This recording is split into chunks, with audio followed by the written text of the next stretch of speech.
Après le revers face à Liverpool, le Real réagit et réagit quand même plutôt bien avec une victoire 2-0 face à Retafe qui les rapproche du Barça, seulement un point avec un match en moins. Salut à tous les gars, c'est Azial. Aujourd'hui, on se retrouve pour une nouvelle vidéo débrief de ce Real Retafe.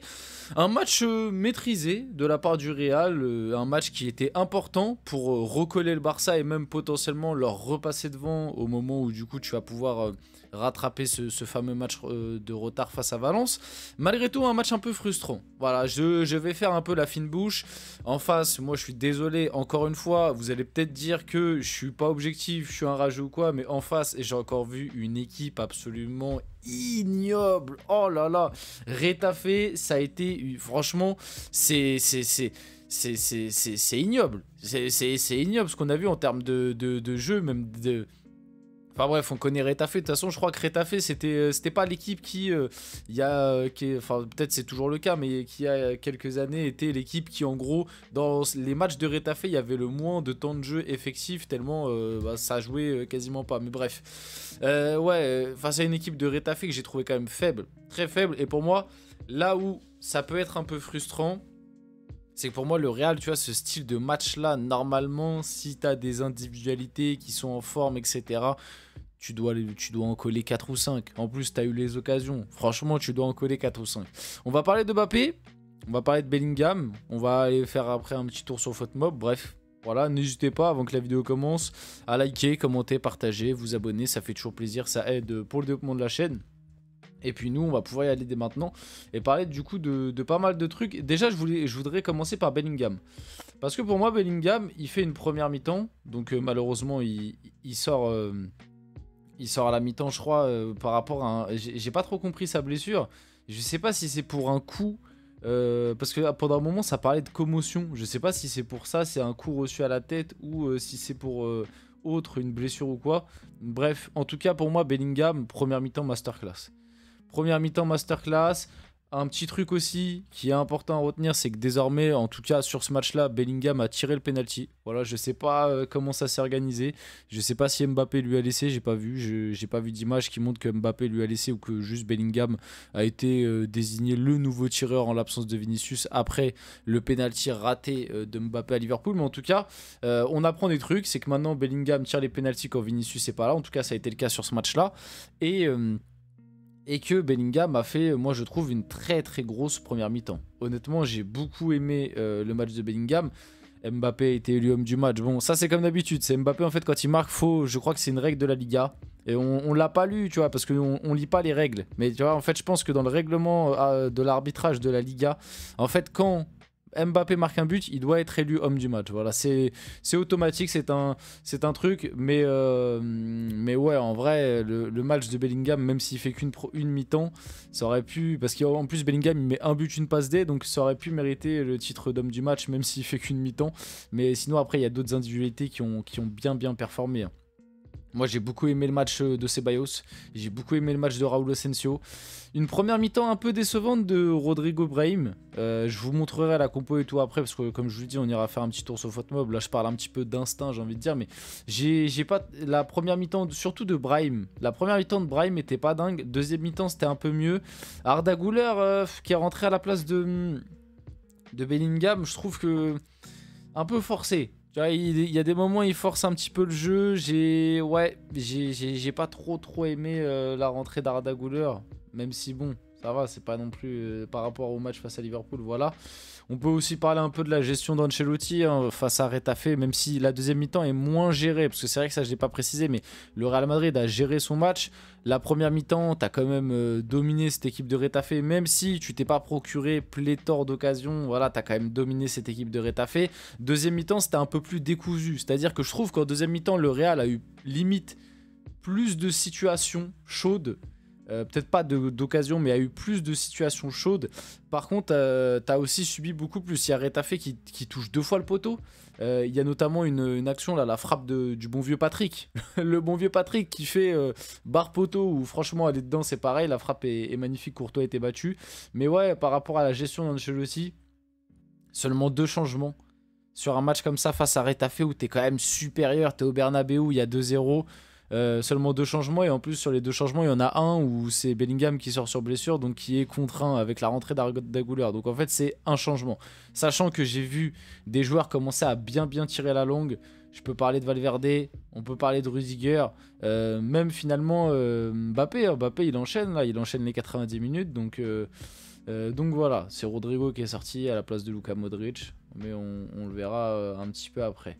Bon, on va parler de Mbappé, et notamment parler de son raté. Voilà, je pense que vous l'avez vu, parce que de toute façon je l'ai mis en miniature, mais Mbappé, match frustrant en fait.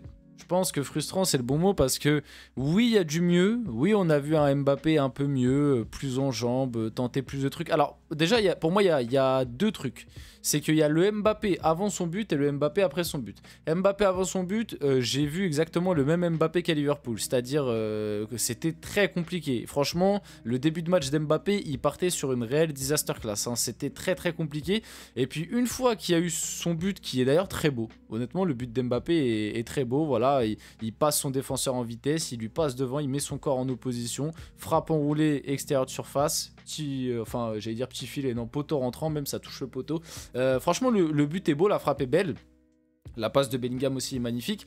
Et puis après son but, on a eu un Mbappé un peu plus entreprenant, un peu plus remuant, qui a fait un peu plus d'appels, qui était un peu plus présent tout simplement, qu'on a un peu plus vu. Mais le problème c'est qu'on l'a un peu plus vu positivement, mais aussi négativement. Parce que pour moi, il y a encore eu beaucoup de déchets, quoi. Il y a encore eu beaucoup de déchets. Et je vais... Alors voilà, peut-être que certains, encore une fois, vont dire, bon voilà, je le dis, Mbappé, là, son match, c'est un match ok. C'est un bon match pour son but, tu vois. Sur 10, je lui mettrais un 6.